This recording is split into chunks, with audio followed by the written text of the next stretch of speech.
आप सभी को राम राम। मैं दीपक कुमार आप सभी का स्वागत करता हूं आदर्श डायलॉग में। दोस्तों, आप सभी से निवेदन है कि वीडियो को देखिए, लाइक कीजिए, शेयर कीजिए और चैनल को सब्सक्राइब कीजिए। दोस्तों, कल ममता बनर्जी की पुलिस ने ममता बनर्जी के सबसे दुलारे और प्यारे शाहजहां शेख, जिसके दम पर ममता बनर्जी खेला होबे का दम भरती थी, उस शाहजहां शेख को गिरफ्तार कर लिया।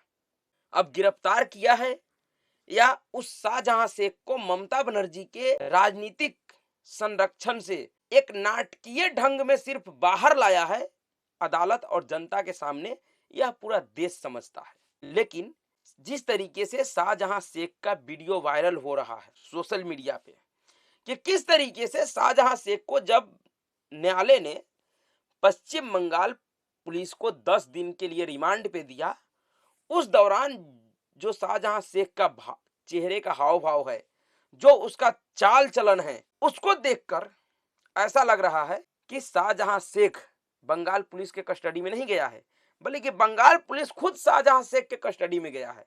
ऐसा लग रहा है 10 दिन तक शाहजहां शेख पुलिस के नियंत्रण में नहीं रहेगा, बल्कि शाहजहां शेख के नियंत्रण में बंगाल पुलिस रहेगा। इस वीडियो को देखकर यही कहा जा सकता है, क्योंकि जिस व्यक्ति के ऊपर इतना गंभीर आरोप हो, जिस व्यक्ति का तलाश पिछले 55 दिनों से बंगाल पुलिस सहित देश का राष्ट्रीय जांच एजेंसी कर रहा हो, उस व्यक्ति के चेहरे पे कोई सिकन नहीं है, उसके अंदर कोई भय नहीं है।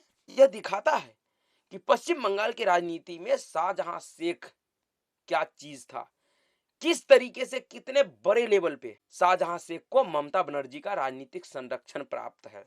और इस छोटे से वीडियो ने एक चीज और स्पष्ट कर दिया कि पश्चिम बंगाल में बंगाल पुलिस इस शाहजहां शेख के खिलाफ क्या कार्रवाई कर पाएगा। अगर इस शाहजहां शेख का कस्टडी राष्ट्रीय जांच एजेंसी को नहीं मिलता है, अगर इस पूरे मामले का जांच पड़ताल सुनवाई अगर पश्चिम बंगाल से बाहर नहीं होता है, तो आप समझ जाइए कि शाहजहां शेख के खिलाफ ममता राज में ऐसा कुछ भी नहीं होने वाला है जिसका अपेक्षा यह देश कर रहा है, या जिसका अपेक्षा उस संदेश खाली की महिला कर रही हैं, जिन्होंने पिछले कई एक वर्षों से इस शाहजहां शेख के बर्बरता को झेला है। महिला मुख्यमंत्री शासित राज्य में उस महिला मुख्यमंत्री के पार्टी का ही नेता, उस महिला मुख्यमंत्री के ही राजनीतिक संरक्षण में पला बढ़ा एक बांग्लादेशी घुसपैठिया शाहजहां शेख अपने ही प्रदेश के हिंदू महिलाओं का सरेआम बलात्कार करता था, अपने गुर्गों से करवाता था, जबरन उन हिंदू महिलाओं को अपने पार्टी ऑफिस में रात में बुलाता था, उनको जबरन उठाकर ले जाता था और तब तक उनके साथ बलात्कार करता था जब तक इन शाहजहां शेख और इनके कुत्तों का मन नहीं भर जाता था। और उस व्यक्ति का इस तरीके का व्यवहार, वो भी न्यायालय में, न्यायालय के बाहर, पुलिस कस्टडी में, यह दिखाता है कि इस शाहजहां शेख के खिलाफ बंगाल पुलिस क्या कर पाएगी, इस शाहजहां शेख के सामने बंगाल पुलिस का क्या हैसियत है।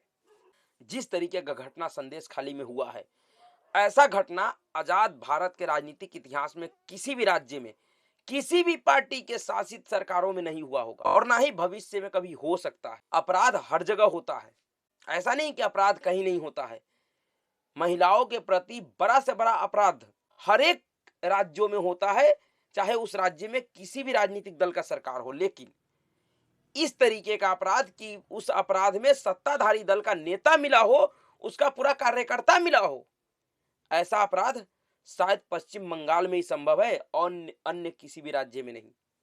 इसके बाद भी शाहजहां शेख की गिरफ्तारी पर पश्चिम बंगाल के टीएमसी के नेता अपना पीठ थपथपा रहे हैं। अरे शर्म आना चाहिए तुम लोगों को यार। अगर थोड़ा सा भी शर्म बचा हो तो चुल्लू भर पानी में डूब के मर जाओ कहीं। कि जिस प्रदेश में 15 वर्षों से तुम्हारा सरकार है, उसी प्रदेश में तुम्हारे ही पार्टी के नेता, वो भी इतने बड़े लेवल का नेता, जिसको पिछले 55 दिनों से तुम्हारा ही सरकार, तुम्हारा ही पुलिस छुपा कर रखा था, और जैसे ही ममता बनर्जी को ऐसा लगा कि अब शाहजहां शेख को किसी भी तरीके से नहीं बचा सकती है, शाहजहां शेख को बचाने का सारा रास्ता बंद हो चुका है, अब कोई विकल्प नहीं बचा है, तो उस शाहजहां शेख को अपने राजनीतिक संरक्षण से बाहर निकालकर एक नाटकीय अंदाज में अपने ही पुलिस के हवाले 10 दिनों के लिए कर दिए। यानी कि 10 दिनों के लिए और उसको राजनीतिक संरक्षण दे दिए कानूनी तौर पे। जबकि इस जो ये गिरफ्तारी हुआ है, इस गिरफ्तारी में बंगाल पुलिस के डीजीपी ने कहा है कि यह गिरफ्तारी संदेश खाली की महिलाओं के द्वारा दी गई शिकायत के आधार पर नहीं हुआ है। यह गिरफ्तारी 5 जनवरी को जो केंद्रीय जांच एजेंसी ईडी के अफसरों पे जो हमला करवाया था शाहजहां शेख ने, उस मामले से जुड़ा हुआ है। तो जब शाहजहां शेख ने हमला ईडी के अधिकारियों पे किया था, तो फिर शाहजहां शेख का कस्टडी ईडी को क्यों नहीं दिया गया, बंगाल पुलिस को किस लिए? यह सबसे बड़ा सवाल है, क्योंकि अपराध तो इसने ईडी के खिलाफ किया था, तो कस्टडी ईडी को देना चाहिए था, जिसका जिक्र आज भारतीय जनता पार्टी के तेज तरार सांसद सुधांशु त्रिवेदी जी ने भी प्रेस कॉन्फ्रेंस के माध्यम से किया है कि अगर शाहजहां शेख का गिरफ्तारी ईडी से जुड़े हुए मामले में हुआ है, तो फिर शाहजहां शेख का कस्टडी ईडी को मिलना चाहिए था, बंगाल पुलिस को नहीं। किस तरीके से ममता बनर्जी राजनीति खेल रही है, आप समझिए कि शाहजहां शेख को गिरफ्तार करवाया किस मामले में, ईडी के मामले में, और वाहवाही लूट रही है संदेश खाली के मामले में, जबकि संदेश खाली का शाहजहां शेख के इस गिरफ्तारी से कोई लेना देना नहीं है। संदेश खाली के महिलाओं के द्वारा जो आरोप लगाया गया है, इस गिरफ्तारी में, इस मुकदमे में शाहजहां शेख के ऊपर ऐसा कोई आरोप नहीं लगा है।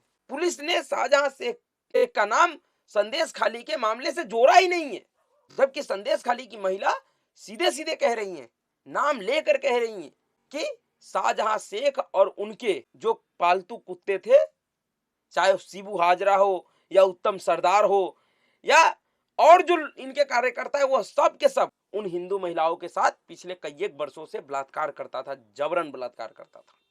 और पश्चिम बंगाल में यह इकलौता शाहजहां शेख नहीं है। 15 वर्षों में ममता बनर्जी ने इस तरीके के सैकड़ों शाहजहां शेख पैदा करके रखा है पश्चिम बंगाल में। अगर ममता बनर्जी ये कहती है चुनाव से पहले या चुनाव के दौरान कि खेला होवे, उसका मतलब ये नहीं होता है कि वह अपने दम पे या पश्चिम बंगाल की जनता के दम पे कोई खेला करेंगी, नहीं। उसका खेला होवे का अर्थ सीधे सीधे ऐसे शाहजहां शेखों के दम पे होता है। यह ऐसे शाहजहां शेखों के दम पे कहती हैं कि खेला होवे, और वो खेला होता भी है। इस देश ने देखा है कि किस तरीके से विधानसभा चुनाव के नतीजे घोषित होने के बाद 2 दिनों तक पूरे पश्चिम बंगाल में जितने भी लोगों ने टीएमसी के खिलाफ वोट दिया था, उन सभी लोगों के घरों को ढूंढ ढूंढ कर जलाया गया।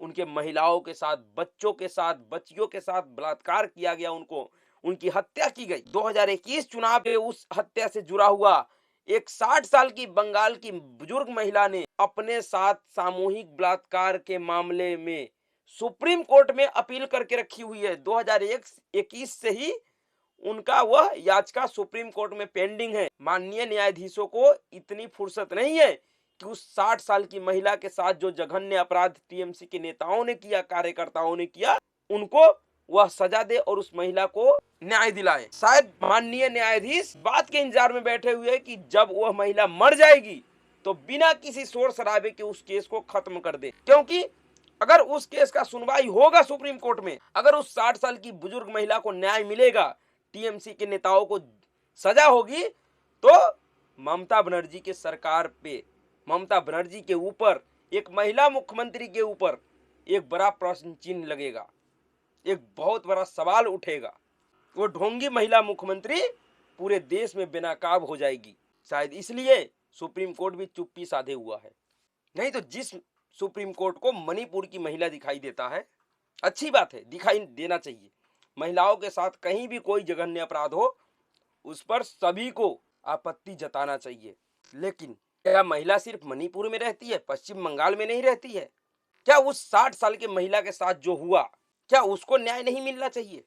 जो महिला खुद सुप्रीम कोर्ट में बयान दर्ज करवाई है कि उसके 6 साल के पोते के सामने या नाती के सामने उस 60 साल की महिला का टीएमसी के गुंडों ने बलात्कार किया, 5-6 लोग मिलकर उनके घर को लूट लिया, उनके घर में आग लगा दिया। उस महिला के उस याचिका पर सुप्रीम कोर्ट के पास टाइम नहीं है सुनवाई करने का। तीस्ता सितलवारों के लिए सुप्रीम कोर्ट के पास समय है, क्योंकि तीस्ता सितलवारों के पास कपिल सिब्बल जैसे वकील है, लेकिन उस 60 साल की बुजुर्ग महिला के पास कोई कपिल सिब्बल नहीं है, कोई अभिषेक मन्नू सिंह भी नहीं है, कोई प्रशांत भूषण नहीं है। इसलिए माननीय न्यायाधीश भी कान में तेल रख के सो रहे हैं, उनके पास समय नहीं है। यह दिखाता है कि किस तरीके से इस देश में हिंदू समुदायों के खिलाफ अगर कोई जघन्य अपराध होता है तो उस पर इस देश का हर एक वह संवैधानिक संस्था या जिम्मेवार लोग चुप्पी साध लेते हैं, जिनके ऊपर इस देश के लोग भरोसा करते हैं कि ये हमें न्याय दिलवाएंगे। और इसका सबसे बड़ा उदाहरण जम्मू कश्मीर है। जम्मू कश्मीर से 5 लाख हिंदू परिवारों को रातों रात भगा दिया गया, उनके बहू बेटियों के साथ बलात्कार किया गया, लेकिन इस देश में एक एफआईआर, एक मुकदमा तक नहीं लिखा गया। किस तरीके से गिरजा टिक्कू के साथ वह अपराध हुआ जो अब तक इस धरती पे किसी भी महिला के साथ नहीं हुआ होगा, उस तरीके का बर्बरता। लेकिन जब उन गिरजा टिक्कू को न्याय दिलाने के लिए लोग सुप्रीम कोर्ट जाते हैं, तो सुप्रीम कोर्ट कहता है यह बहुत पुराना मामला है, इसका जांच नहीं हो सकता है, हम इसमें कुछ नहीं कर सकते हैं। जानते हैं क्यों?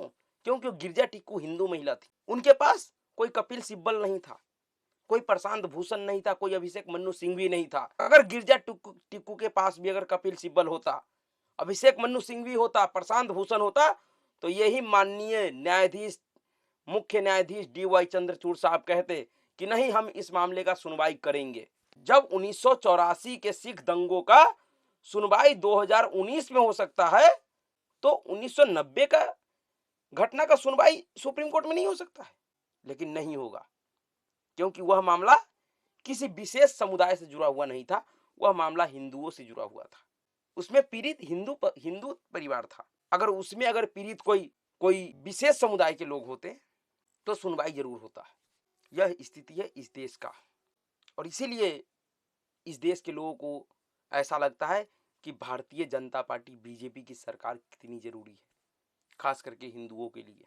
आप देखिए कि जितने भी क्षेत्रीय दल हैं, जिन जिन राज्यों में क्षेत्रीय दल है, जिन जिन राज्यों में क्षेत्रीय दलों ने राज किया, उन सभी राज्यों में शाहजहां शेख जैसे कई एक गुंडे और अपराधी पैदा हुए हैं। आप उत्तर प्रदेश को देख लीजिए, एक लाइन से ऐसे लोग मिलेंगे जिनके खिलाफ कभी कोई पुलिस कार्रवाई करने का हिम्मत नहीं करता था, कोई न्यायालय हिम्मत नहीं करता था। आजम खान के ऊपर 101 मुकदमे दर्ज हैं। कभी उत्तर प्रदेश के किसी भी न्यायाधीशों में इतनी हिम्मत नहीं हुआ योगी आदित्यनाथ की सरकार से पहले कि आजम खान के खिलाफ कोई सजा सुना दे, उसके खिलाफ कोई कार्रवाई हो। मुख्तार अंसारी, अतीक अहमद, इन लोगों के नाम से उत्तर प्रदेश के न्यायालय में बैठने वाले न्यायाधीशों का पैर कांपने लगता था। उनके नाम से उनके खिलाफ कार्रवाई करना तो बहुत दूर की बात है। बिहार में शाहबुद्दीन 2005, जब तक नीतीश कुमार नहीं आ गया बिहार में, उससे पहले 15 वर्षों तक बिहार में ऐसा कोई न्यायालय नहीं था या न्यायालय में बैठने वाले कोई न्यायाधीश नहीं था जिसके अंदर इतनी हिम्मत हो कि वह शाहबुद्दीन के खिलाफ कोई कार्रवाई कर सके या उसके खिलाफ कोई सजा सुना सके या उसके किसी भी अपराध का स्वतः संज्ञान ले सके। क्षेत्रीय दलों ने ऐसे ही शाहबुद्दीनों के ऊपर शाहबुद्दीनों के भरोसे, मुख्तार अंसारियों के भरोसे, अतीक अहमदों के भरोसे, शाहजहां शेखों के भरोसे अपना सरकार और शासन चलाया है। जब तक शाहबुद्दीन का दबदबा था बिहार में, तब तक लालू प्रसाद यादव कभी चुनाव नहीं हारे। जब तक उत्तर प्रदेश में अतीक अहमदों का, मुख्तार अंसारियों का दबदबा था, सपा और बसपा हमेशा सरकार में रही है। और उसी तरीके का स्थिति पश्चिम बंगाल में है। पश्चिम बंगाल में जब तक ये शाहजहां शेख जैसे लोग हैं, जब तक शिबू हाजरा जैसे लोग हैं, जब तक अनुव्रत मंडल जैसे लोग हैं, तभी तक ममता बनर्जी की सत्ता है, यह उनको भी पता है। और यही कारण है कि ममता बनर्जी और टीएमसी ऐसे लोगों का संरक्षण करती है, ऐसे लोगों को पालती है। उनको पता है कि अगर ऐसे लोगों को पाल कर नहीं रखा गया पश्चिम बंगाल में, तो वह सत्ता में नहीं रह पाएंगी। एक और वीडियो वायरल हो रहा है पश्चिम बंगाल का, जिसमें बीरभूम जिले के एक पंचायत स्तर के नेता जितेश्वर मंडल खुलेआम वोटर को धमकी दे रहा है कि अगर तुम टीएमसी को वोट नहीं दोगे, अगर किसी दूसरे पार्टी को वोट दोगे, तो हम तुम्हारा हाथ काट देंगे, पैर तोड़ देंगे, तुम्हारा जमीन छीन लेंगे, तुम्हारा रक्षा करने कोई नहीं आएगा।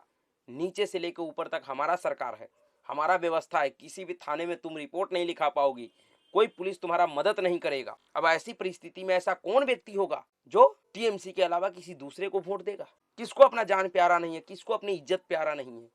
कौन चाहेगा कि वो टीएमसी का विरोध करके अपने घर के बहू बेटियों का इज्जत लुटवा ले, अपने घर के लोगों का हत्या करवा ले? ममता बनर्जी का प्रचंड बहुमत का के पीछे का सारा गणित यह है। ज्योतिश्वर मंडल जैसे लोग, शाहजहां शेख जैसे लोग, शिबू हाजरा जैसे लोग, उत्तम सरदार जैसे लोग, सोशल मीडिया पे इस तरीके के बहुत सारे वीडियो हैं जो इस बात का पुष्टि करता है कि पश्चिम बंगाल में ममता बनर्जी किस तरीके से प्रचंड बहुमत पाती है। किस भरोसे वो कहती हैं कि खेला होबे, खेला होबे और खेला हो जाता है। खेला होबे के पीछे का सारा गणित यही है। इसी तरीके का लोग हैं, कोई बांग्लादेशी, कोई रोहिंग्या, कोई कहीं का, कोई कहीं का, जितने भी इस तरीके का जिहादी है, दंगाई है, उस सबको शेल्टर ममता बनर्जी देती है। और इसी बात से ममता बनर्जी और इसी डर से ममता बनर्जी सीएए जैसे कानून का विरोध करती है, एनआरसी का विरोध करती है। जब ममता बनर्जी कहती है कि किसी भी हालात में हम पश्चिम बंगाल में सीएए और एनआरसी लागू नहीं होने देंगे, तो इसके पीछे का यही कारण है, क्योंकि ममता बनर्जी को पता है कि जिस दिन सीएए और एनआरसी पश्चिम बंगाल में लागू हो गया, उस दिन जो उसका यह पाला हुआ कुत्ता है, शाहजहां शेख जैसे बांग्लादेशी, रोहिंग्या, उस सबको पश्चिम बंगाल छोड़ना पड़ेगा। उस सबका वोट खत्म हो जाएगा। और इस सब का वोट खत्म होने का मतलब है कि ममता बनर्जी का राजनीतिक अस्तित्व खत्म हो जाना, जो ममता बनर्जी कभी नहीं चाहेगी। पर जिस तरीके से अब पश्चिम बंगाल की जनता जागरूक हुआ है, जिस तरीके से वहां की जनता ने ममता सरकार के खिलाफ, ममता बनर्जी के खिलाफ रोड पर आकर लड़ाई लड़ना शुरू किया है, उसको देखकर अभी लग रहा है कि संदेशा खली ममता बनर्जी की सत्ता को, संदेशा खली से ममता बनर्जी की सत्ता उखड़ती हुई दिख रही है। ममता बनर्जी का राजनीतिक भविष्य खत्म होता हुआ दिख रहा है। बाकी चुनाव में तय होगा कि पश्चिम बंगाल की जनता क्या सच में ममता बनर्जी को खत्म करना चाहता है, या अभी भी उनको ममता बनर्जी के द्वारा पाले गए ऐसे शाहजहां शेखों का प्रताड़ना का शिकार होना है। यह 2024 और 2026 के चुनाव में स्पष्ट हो जाए। तो अभी के लिए इतना ही। अगर आपको वीडियो अच्छा लगा तो वीडियो को लाइक कीजिएगा, शेयर कीजिएगा और चैनल को सब्सक्राइब कीजिएगा। नमस्कार।